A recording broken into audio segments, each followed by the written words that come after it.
ৰাস্তাটোতো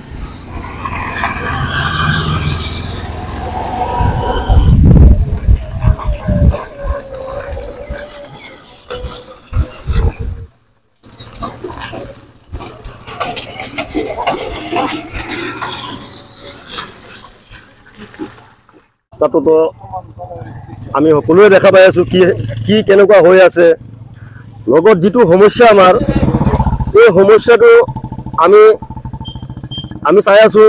বিশেষকৈ আমাৰ যিখন অংগনবাদী স্কুল আছে, কণ ল'ৰা ছোৱালী, সেইটোত আমি নজৰ দিওঁ। যিটো ৰাস্তা চাওক, ৰাস্তাটো এটা বাইক গ'লেও গাড়াত পৰি যায়, এটা চাৰিচকীয়া বাহন গ'লেও ল'ৰা ছোৱালী কেনেকুৱা যায় ৰাস্তা দি। তো ৰাস্তাটোৱে লাগে মেইনলি। ইলেকশ্যন আহিছে, ইলেকশ্যনৰ সময়ত যিসকল ব্যক্তিসকলে আমাক প্ৰতিশ্ৰুতি দিয়ে, প্ৰতিশ্ৰুতি দিয়াৰ পিছত ইলেকশ্যন যোৱাৰ পিছত আমাক পাহৰি যায়। তো ৰাস্তাবিলাক যেনেকুৱা হৈ আছে, এক্সিডেণ্ট সদায় হোৱাৰ নিচিনা হৈ আছে। তো আপোনাৰ কুমৰিকাটাটো নাগজুলি টু লাওপাৰা, এইটো মেইন ৰোডৰ লগত লগ হৈ আছে। আমাৰ এইটো ৰাস্তা দি গোটেই এইখিনি ৰাস্তা গুৱাহাটীৰ পৰা কুমাৰীকাটাৰ পৰা গুৱাহাটীলৈকে যিটো ৰাস্তা, সেইটো ৰাস্তা দি মেইন আমাৰ মানুহ অহা যোৱা কৰে। বহুতো ছাত্ৰ ছাত্ৰী আৰু বিভিন্ন ব্যৱসায় প্ৰতিষ্ঠানৰ মানুহখিনি অহা যোৱা কৰে, গাড়ী মটৰ বহুতো বাইক অহা যোৱা কৰে। গতিকে ৰাস্তাটো অতি গুৰুত্বপূৰ্ণ ৰাস্তা। আমাৰ স্কুললৈ যোৱা ছাত্ৰ ছাত্ৰী আদি কৰি আমি মাষ্টৰ শিক্ষক বা যিখিনি কৰ্মচাৰী আছে, এইটো ৰাস্তাৰে অহা যোৱা কৰে। মেইন প্ৰাণকেন্দ্ৰ এইটোৱে আৰু কুমাৰীকাটালৈ যোৱা ৰাস্তা এইটোৱে। গতিকে এই ৰাস্তাটো আমাৰ বৰ্তমান জনপ্ৰতিনিধি যিজনে বিজেপিৰ ফালৰ পৰা জনপ্ৰতিনিধি এতিয়ালৈকে ৰাস্তাটো চকুৰে চোৱা নাই। গতিকে আমাৰ এই ৰাস্তাটো যিটো অৱস্থা, অথচ তেওঁ আমাৰ ইয়ালৈ আহিলে, আমাৰ ইয়ালৈ আহে, কিন্তু আহিলেও মানে তেওঁ ৰাস্তাটো মানে গুৰুত্ব নিদিয়ে। গতিকে আমাৰ ৰাস্তাটো যে অতি গুৰুত্বপূৰ্ণ, কোনেও আমাক সঁহাৰি নকৰে। BTCত আমাৰ যিখিনি ৰাস্তা, এই ৰাস্তাটো যিখিনি জৰাজীৰ্ণ অৱস্থা, এই জৰাজীৰ্ণ ৰাস্তাৰ কাৰণে আমি আপত্তি কৰিছোঁ। আমি বহু উন্নতি আমাৰ নাগজুলি সমষ্টিটো উন্নত কৰিবলৈ কৈছোঁ, কিন্তু একো উন্নতি কৰা নাই। তেওঁ আমাৰ কাৰণে উন্নতি আমাৰ ৰাজ্য চকুত পৰিলক্ষিত হোৱা নাই।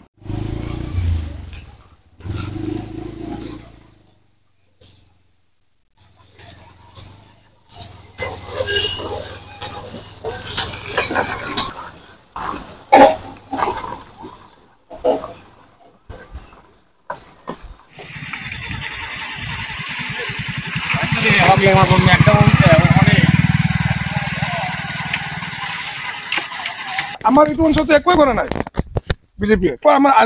আজি আমাৰ যিটো আমাৰ কুমাৰীকাটা গুৱাহাটী যিটো সংযোগ হ'ব, সেইটো পথেৰে নিত হাজাৰ হাজাৰ ল'ৰা ছোৱালী স্কুল কলেজলৈ যায়, মেডিকেল কানেকশ্যন চব বস্তু আছে, কিন্তু পথটোৰ কোনো উন্নয়ন হোৱা নাই। কিয় হোৱা নাই? আৰু প্লাছ আমাৰ বিজেপিৰেই আপোনাৰ বিজেপিৰ পৰা জিকা আমাৰ অঞ্চলৰ হয় ডক্টৰ ধৰ্মনাৰায়ণ দাস। তেখেতেও আজিলৈকে এইফালে এইটো ৰাস্তাটো একবাৰ চোৱা নাই। তেখেতে একদিনো কোৱা নাই যে মই ৰাস্তাটো বনাই দিম। তেখেত সোধা খালি ইলেকশ্যনৰ সময়ত আহিব ঘৰে ঘৰে, তেখেতে খালি ভোটটো খুজিব ইলেকশ্যনৰ কাৰণে। ইলেকশ্যন চেছ, কাউলিও চেছ। তেখেতে কাউলি ভাই মুখখন নেমেলে আৰু চকুটি নাচায়। এনেধৰণৰ মূল পথবিলাক আচলতে এতিয়ালৈকে নিৰ্মাণ হোৱা নাই, কিন্তু আচলতে তেখেতৰ ঘৰৰ আশে পাশে গোটেই পথ কমপ্লিট। তেখেতৰ যিটো পুৰণা ঘৰ আছে, সেইটো ঘৰৰ পথেৰে আজিৰ পৰা মোটামুটি 10 বছৰ আগত মানুহ খোজকাঢ়ি যাব নোৱাৰা আছিল। আজি সেইটো পথেৰে BMW লৈ যাব পাৰিব, কাৰণ পুৰা পাকা কৰিছে। তেখেতে পাহাৰৰ ওচৰত এখন বিল্ডিং এখন বনাই সাজি লৈছে, তাতে এখন বিজনেছ এখন খুলি লৈছে, যাৰ নাম দিছে টংচি। তাৰে একদম পাহাৰলৈকে টংচিলৈকে তেখেতে ৰাস্তাটো পকী কৰি লৈছে। কিন্তু আমাৰ যিটো কাউলিৰ যিটো মেইন সমস্যা, আজিলৈকে তেখেতে সমস্যাখিনি সমাধান কৰিব পৰা নাই। কিয় পৰা নাই? আমাৰ কাউলিৰ মানুহে কি তেখেতক কি ভোট দিয়া নাই নেকি? বিজেপিক কি ভোট দিয়া নাই নেকি? আমাৰ CM ডক্টৰ হিমন্ত বিশ্ব শৰ্মা আপোনাৰ 2020 নৱেম্বৰৰ 28 তাৰিখে কাউলিত প্ৰথমবাৰ আহিছিল।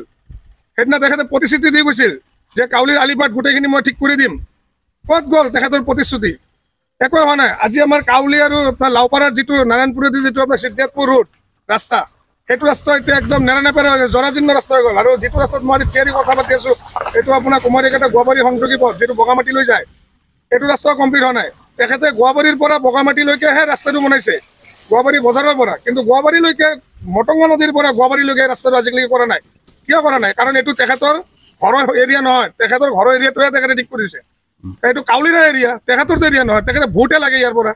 ভোটৰ বাহিৰে তেখেতে কি চিনি পায় আমাৰ পৰা? এই হ'ল আমাৰ বিজেপিৰ প্ৰতিশ্ৰুতি। কিন্তু আমাৰ হিমন্ত মামাই কৈছিল যে বিজেপিয়ে উন্নয়ন কৰিছে। ক'ত কৰিছে? এইবাৰ আমি চাম নহয় অহা ইলেকশ্যনত।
আপুনি বিচৰা বাতৰি পাব কেৱল নিউজ 18 এপত। নিউজ 18 এপ ডাউনলোড কৰিবলৈ স্ক্যান কৰক এই QR কোড। গুগল প্লে ষ্টৰতো পাব এই নিউজ 18 এপ।